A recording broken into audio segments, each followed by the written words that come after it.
Good morning students. Last class में हमने देखा था नोडल एनालिसिस और आज हम देखेंगे लूप करंट मेथड या इसी को हम बोलते हैं मैश मेथड। तो मैश मेथड की सहायता से हम कैसे किसी सर्किट को सॉल्व करते हैं ये आज की हम इस लेक्चर में देखेंगे। तो आपने को सबसे पहले ये पता होना चाहिए जो भी आपका मैश मेथड होता है ये किरचॉफ वोल्टेज लॉ पर डिपेंड करता है और जब तक आपके इक्वेशन में ये गिवन ना हो कि आपको लूप करंट मेथड से सॉल्व करना है या नोडल एनालिसिस से सॉल्व करना है, आप इस मेथड अगर आपके उसमें क्वेश्चन में गिवन है कि आपको लूप करंट मेथड के द्वारा किसी सर्किट को सॉल्व करना है तो आपको यही मेथड फॉलो करना होगा। अगर नोडल एनालिसिस लिखा है तो नोडल एनालिसिस को ही फॉलो करना होगा। अगर दोनों में से किसी मेथड के बारे में आपको डिस्क्राइब नहीं किया गया है तो आप कोई भी एक मेथड को अप्लाई करके अपनी सर्किट को आसानी से सॉल्व कर सकते हैं। तो जैसा कि मैंने आपको बताया है कि लूप करंट मेथड जो होता है वो किरचॉफ वोल्टेज लॉ पर डिपेंड करता है, जबकि नोडल एनालिसिस जो होता है वो किरचॉफ करंट लॉ पर डिफाइन करता है। तो आज हम पढ़ते हैं लूप करंट मेथड कि इससे हम किसी इलेक्ट्रिक सर्किट को कैसे सॉल्व करते हैं। तो यहाँ पर लूप करंट मेथड में आपको सबसे पहले करंट का डायरेक्शन को क्या करना होगा, रिप्रेजेंट करना होगा। तो यहाँ पर आपको छोटे छोटे लूप्स दिए हुए हैं या छोटे छोटे क्लोज पाथ दिए हुए हैं, इसको आपको लेना है। तो आप एक चीज़ ध्यान रखेंगे, आप इसमें स्मॉल लूप लेंगे, बिग लूप्स नहीं लेंगे। इट मीन्स अगर हम बात करें तो यहाँ पर एक लूप ये बनेगा जिसकी वैल्यू क्या होगी, A B C D A, और ये लूप कैसा होगा, क्लोज लूप होगा। इट मीन्स ये कहीं पर भी क्या नहीं होगा, डिसकनेक्ट नहीं होगा, और इसकी वैल्यू क्या होगी, A B C D A, मतलब ये जिस पॉइंट से स्टार्ट होगा उसी पॉइंट पर इसका ख़त्म भी होगा। तो इस लूप में कितना करंट फ्लो हो रहा है हमारा, I1। दूसरा लूप है हमारा ये B E F C B, इसमें करंट फ्लो हो रहा है I2। और तीसरा लूप है आपका ये जिसमें करंट फ्लो हो रहा है I3। लूप क्या हो गया, ई एफ ई, ये आपका एक लूप हो गया। और चौथा लूप हो गया आपका ये जिसमें करंट फ्लो हो रहा है I4 जी एच ई बी ए जी। तो इस तरीके से हमको डिफाइन होता है कि इस पूरे सर्किट में हमारे कितने लूप्स बन रहे हैं, 4 लूप बन रहे हैं। इट मीन्स आपके पास कितनी इक्वेशंस आएंगी, 4 इक्वेशन आएंगी, 4 अननोन टर्म्स आएंगे जिनको हम सॉल्व कर कर इनकी वैल्यूज़ को फाइंड आउट करें। अब आपको जो यहाँ पर ये लूप दिख रहा है ई एफ ई लूप, यहाँ पर क्या हो रहा है, एक करंट सोर्स कनेक्ट है और उसी के साथ एक रेजिस्टेंस भी कनेक्ट है, और इसमें कितना करंट हमने बताया, I3 करंट। यहाँ पर ये भी करंट की वैल्यू है और ये भी करंट की वैल्यू है, और दोनों का डायरेक्शन कैसा है, सेम डायरेक्शन। तो जब इस तरह की सिचुएशन होती है या इस तरह की परिस्थिति होती है कि अगर किसी लूप में कोई करंट सोर्स कनेक्ट है तो हमको उस करंट की वैल्यू को इस करंट सोर्स से ही क्या करना होगा, डिफाइन करना होगा। तो हमारे I3 की वैल्यू डायरेक्टली हम क्या लिख सकते हैं, I3 is equals to 2 ampere, क्योंकि दोनों ही करंट को डिफाइन कर रहे हैं और दोनों एक ही लूप में फ्लो हो रहे हैं, इसीलिए ये इसकी वैल्यू क्या हो जाएगी, I3 की वैल्यू 2 एम्पियर। तो एक करंट की वैल्यू आपको डायरेक्टली यहाँ से फाइंड आउट हो गई। अब हमारे पास ये रिमेनिंग 3 लूप बचे और 3 लूप के लिए हमें कितनी इक्वेशंस लिखनी होंगी, 3 इक्वेशन लिखनी होंगी, और 3 इक्वेशन में आपको 3 अननोन मिलेंगे, I1 I2 और I4, जिनको सॉल्व कर कर हम इनकी वैल्यूज़ को निकाल सकते हैं। अब जब भी आप किरचॉफ वोल्टेज लॉ लगाएंगे तो एक बात ध्यान में रखेंगे कि किरचॉफ वोल्टेज लॉ क्या कहता है कि किसी भी बंद परपथ में जितना ईएमएफ आपका क्या है वहाँ पर कनेक्ट किया हुआ है या जितना ईएमएफ आप उस सर्किट को दे रहे हैं और जितना उसके रेजिस्टेंस के अक्रॉस वोल्टेज ड्रॉप होगा, उन सभी का बीजगणितीय योग किसके बराबर होगा, 0 के बराबर होगा। और जब भी हम वोल्टेज के टर्म को लिखते हैं तो वहाँ पर हम विशेषतः पोलैरिटी या उसकी ध्रुवीयता का ध्यान रखते हैं। तो वोल्टेज या फिर बैटरी सोर्स में तो आपको पोलैरिटी डिफाइन रहती है, जो छोटी वाली लाइन होती है वो नेगेटिव साइन को रिप्रेजेंट करती है हमेशा और बड़ी वाली लाइन पॉजिटिव। लेकिन रेजिस्टेंस में हमारे पास पोलैरिटी नहीं होती। हो सकता है कुछ सर्किट्स में आपको पोलैरिटी गिवन हो। अगर पोलैरिटी दी हुई है तो उस पोलैरिटी को हम चेंज नहीं करेंगे। लेकिन अगर किसी भी इलेक्ट्रिक सर्किट में पोलैरिटी गिवन नहीं है, ध्रुवीयता गिवन नहीं है, तो आप इस करंट के अकॉर्डिंग उसकी ध्रुवीयता को क्या करेंगे, डिसाइड करेंगे। ये बात आप अच्छे से सीख लें कि अगर पोलैरिटी क्वेश्चन में गिवन है कि ये पॉजिटिव टर्मिनल है, ये नेगेटिव, तो इस पोलैरिटी को हम चेंज नहीं करेंगे। क्लियर है? फिर से मैं रिपीट कर रहा हूँ, अगर सर्किट में पोलैरिटी दी हुई है तो हम उसकी पोलैरिटी को चेंज नहीं करेंगे।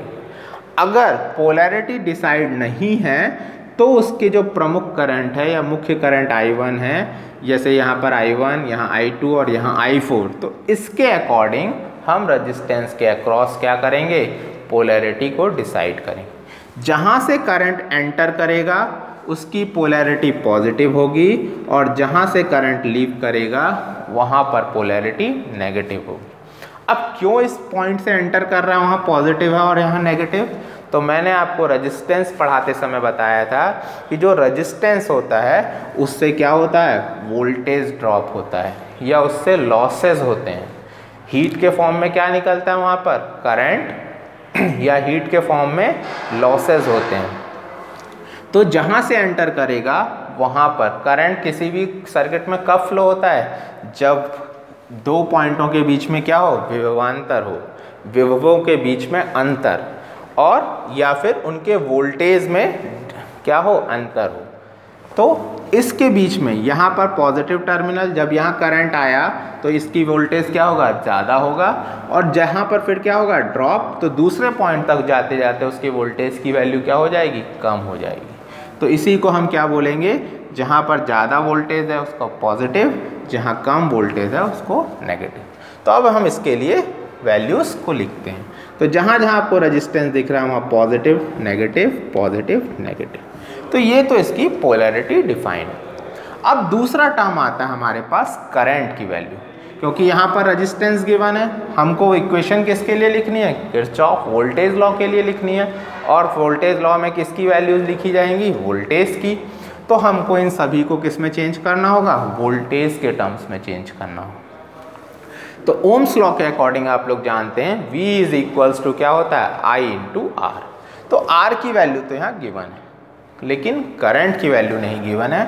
तो सबसे पहले हमको निकालना होगा कि ब्रांच AB में कितना करंट फ्लो हो रहा है। तो इस ब्रांच AB में कितना करंट है, इस डायरेक्शन से देखेंगे तो आपको I1 करंट दिख रहा है, लेकिन ये AB जो करंट है या AB जो ब्रांच है वो इस लूप में भी है और इस लूप में भी है। तो ये दोनों में क्या हो गई, कॉमन ब्रांच हो गई। तो इसमें फ्लो होने वाला करंट भी क्या हो जाएगा, दोनों के लिए कॉमन होना चाहिए। इट मीन्स अगर यहाँ पर I1 करंट फ्लो हो रहा है और यहाँ से हम देखेंगे तो इसमें I4, लेकिन इन दोनों का डायरेक्शन एक दूसरे के कैसे अपोजिट, क्योंकि I1 इस डायरेक्शन में है और I4 इस डायरेक्शन में। तो अपोजिट डायरेक्शन होने की वजह से इसको हम क्या बोलेंगे, I1 माइनस I4। तो अब इसके लिए हम इक्वेशन लिखते हैं -56, क्योंकि यहाँ पर कहाँ से एंटर किया I1, नेगेटिव पोलैरिटी से, इसलिए -56। कहाँ पर, यहाँ पर आया पॉजिटिव, +2 रेजिस्टेंस की वैल्यू, करंट की वैल्यू कितनी होगी, I1 minus I4, plus 5 I1 minus I2 plus 2I1 is equals to, इन सभी का बीजगणितीय योग किसके बराबर होगा, 0 के। अब आप इसके हो सिंपली I1 के टर्म्स को एक तरफ लिख दीजिए, I2 के टर्म्स को एक तरफ और I4 का टर्म्स। तो यहाँ पर 2I1, 5I1 और 2I1, तो यही हो जाएगा आपका 9I1 minus 5I2 plus minus 2I4 is equals to, ये जो 56 यहाँ पर नेगेटिव साइन में है उसको उस तरफ ले जाएंगे तो ये क्या हो जाएगा, +56। और ये हो गई आपकी equation number 1 for loop ABCDE। तो ये फर्स्ट लूप के लिए आपको फर्स्ट इक्वेशन आपने आसानी से फाइंड आउट कर। अब सेकेंड लूप के लिए लिखेंगे। तो जब आप ये एक चीज़ ध्यान रखेंगे कि जब आप सेकेंड लूप के लिए लिखेंगे तो जितनी भी पोलैरिटी डिसाइड होगी वो इसी करंट की वजह से होगी। ठीक, तो सबसे पहले हम अलग अलग ब्रांचेस में करंट की वैल्यू निकाल लेते हैं। ब्रांच बी में कितना करंट फ्लो होगा, I2 माइनस I4। EF में कितना करंट फ्लो होगा, I2 माइनस I3। और BC में कितना करंट होगा, यहाँ पर हमने देखा था I1 माइनस I2, लेकिन पोलैरिटी किससे डिसाइड होनी है, I2 से। तो अब कौन सा करंट पहले लिखेंगे हम, I2, और इस करंट को हम बाद में लिखेंगे। तो इसकी अब वैल्यू क्या हो जाएगी, I2 माइनस I1। तो अब इसके लिए हम इक्वेशन लिखते हैं for loop for close loop. कौन सा क्लोज लूप हो जाएगा अब आपका, BEFCB। इस लूप के लिए आपको इक्वेशन लिखनी है। तो ये इक्वेशन हो जाएगी आपके पास 1 ब्रैकेट में I2 माइनस I4 प्लस, यहाँ पे पोलैरिटी डिसाइड कर लीजिए, ये प्लस, ये minus, plus minus plus minus, plus 4 I2 minus I3 plus 5 I2 minus I1। अब यहाँ पर कोई भी EMF कनेक्ट नहीं है तो इसकी वैल्यू क्या हो गई, 0 के बराबर। फिर से आप I1 के टर्म्स को एक तरफ लिख लीजिए, I2 के टर्म्स को, तो इसकी वैल्यू क्या हो जाएगी, माइनस 5I1 प्लस यहाँ पर I2 1 और 4, 1 और 4 5 प्लस 5, तो ये 10 I2 minus 4 I3 minus I4 is equals to 0। और इक्वेशन फर्स्ट में आपने देखा है कि I3 की वैल्यू कितनी है, 2 एम्पियर। तो इस इक्वेशन में I3 की जगह आप क्या पुट कर दीजिए, 2 एम्पियर। तो आपके पास क्या हो जाएगा, minus 5I1 plus 10I2 minus 4 into 2 minus I4 is equals to 0।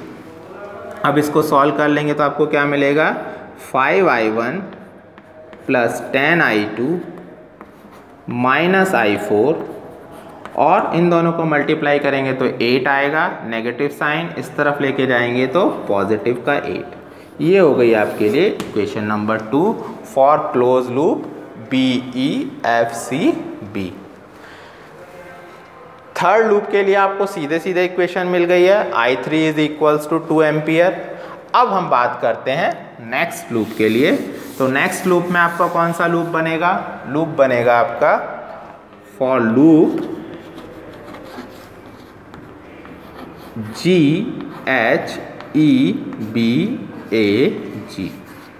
इस लूप के लिए आपको इक्वेशन लिखनी है।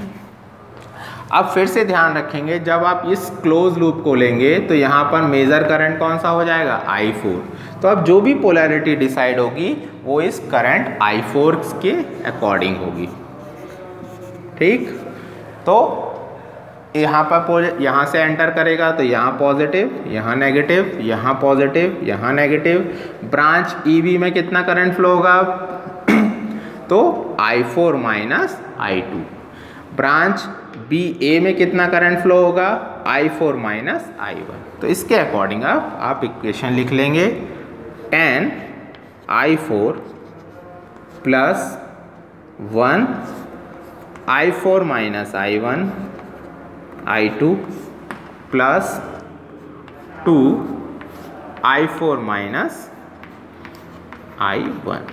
यहाँ पर भी कोई वोल्टेज या बैटरी कनेक्ट नहीं है इसलिए इज इक्वल्स टू 0।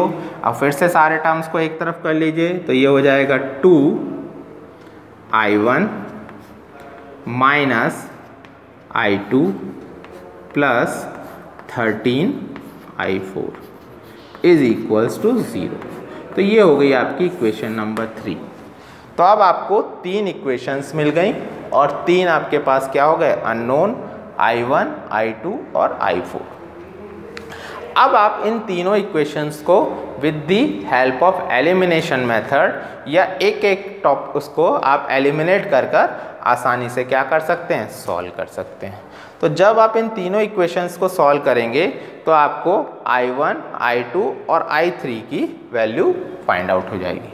तो आप सॉल्व करेंगे तो आपको मिलेगा I1 इज इक्वल्स टू आपको मिलेगा 10 ampere, I2 is equals to आपको मिलेगा 6 एम्पियर और I4 की वैल्यू आपको मिलेगी 2 एम्पियर और I3 आपने पहले ही डिफाइन कर लिया है, कितना है आपके पास, 2 एम्पियर। तो ये आपकी वैल्यूज आएंगी करंट की I1, I2, I3 और I4। अब हम बात करते हैं कि हमको 1 ओम रेजिस्टेंस के अक्रॉस करंट की वैल्यू निकालनी थी। तो 1 ओम रेजिस्टेंस में कितना करंट फ्लो हो रहा है, I2 माइनस I4। तो करंट अक्रॉस 1 ओम रजिस्टर, तो इसको हम लिखते हैं कुछ इस तरीके से, करंट I अक्रॉस किसने, 1 ओम रेजिस्टेंस। तो 1 ओम रेजिस्टेंस में कितना करंट फ्लो हो रहा है, I2 माइनस I4। I2 की वैल्यू आपको पता है कितनी गिवन है, कितनी आई, 6 और I4 की वैल्यू आई आपके पास 2 एम्पियर। पुट कर देंगे तो आपको इसकी वैल्यू मिल जाएगी 1 ओम। मतलब 1 ओम में फ्लो होने वाला करंट की वैल्यू कितनी हो जाएगी, 4 एम्पियर। अगर वोल्टेज पूछता है कि 1 ओम रेजिस्टेंस के अक्रॉस कितना वोल्टेज है, तो 1 इंटू 4, इट मीन्स 4 वोल्ट। अब दूसरा आपको निकालना था 10 वोल्ट के अक्रॉस कितना वोल्टेज है या करंट है। तो आपको पता है कि I10 ओम किसके इक्वल है, I4 के इक्वल है। 10 ओम रेजिस्टेंस में कितना करंट फ्लो हो रहा है, I4 और I4 की वैल्यू अभी आपने निकाली है कितनी, 2 एम्पियर। वोल्टेज अगर मैं पूछता हूं कि 10 ओम के अक्रॉस कितना है, तो ये हो जाएगा 2 into 10 is equals to 20 volt. तो इस तरीके से आप वोल्टेज और करंट की वैल्यू को आसानी से कहीं पर भी डिफाइन कर सकते हैं। तो अगर इस क्वेश्चन में आपको किसी भी तरह का कोई डाउट है या किसी भी तरह की कोई समस्या है या आपको ये इक्वेशन सॉल्व करना नहीं आता है, तो आप मुझे बता देंगे, तो मैं आपको ये इक्वेशन कैसे सॉल्व करते हैं ये भी सिखा दूंगा। धन्यवाद, थैंक यू।